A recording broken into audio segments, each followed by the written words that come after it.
Ephesians chapter 4.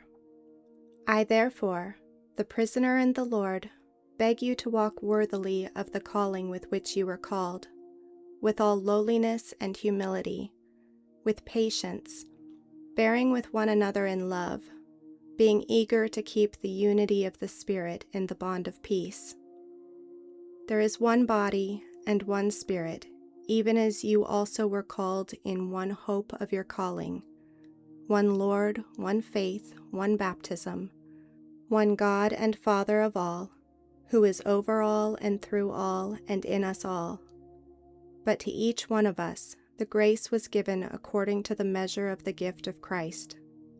Therefore he says, when he ascended on high, he led captivity captive and gave gifts to the people.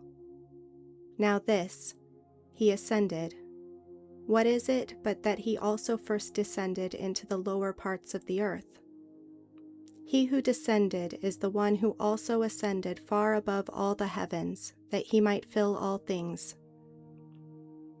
He gave some to be apostles, and some prophets, and some evangelists, and some shepherds and teachers, for the perfecting of the saints, to the work of serving, to the building up of the body of Christ, until we all attain to the unity of the faith and of the knowledge of the Son of God, to a full-grown man, to the measure of the stature of the fullness of Christ, that we may no longer be children, tossed back and forth and carried about with every wind of doctrine, by the trickery of men in craftiness, after the wiles of error.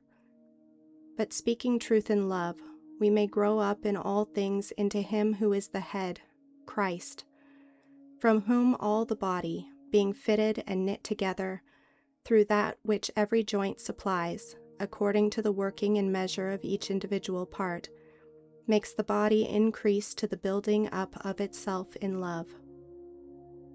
This I say therefore, and testify in the Lord, that you no longer walk as the rest of the Gentiles also walk, in the futility of their mind, being darkened in their understanding, alienated from the life of God because of the ignorance that is in them, because of the hardening of their hearts.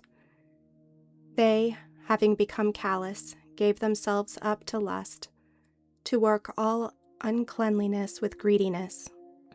But you didn't learn Christ that way, if indeed you heard him and were taught in him, even as truth is in Jesus, that you put away, as concerning your former way of life, the old man that grows corrupt after the lusts of deceit, and that you be renewed in the spirit of your mind, and put on the new man, who is the likeness of God and has been created in righteousness and holiness of truth. Therefore, putting away falsehood, speak truth to each one with his neighbor, for we are members of one another. Be angry and don't sin. Don't let the sun go down on your wrath, and don't give place to the devil. Let him who stole steal no more, but rather let him labor, producing with his hands something that is good, that he may have something to give to him who has need. Let no corrupt speech proceed out of your mouth, but only what is good for building others up as the need may be, that it may give grace to those who hear. Don't grieve the Holy Spirit of God, in whom you were sealed for the day of redemption.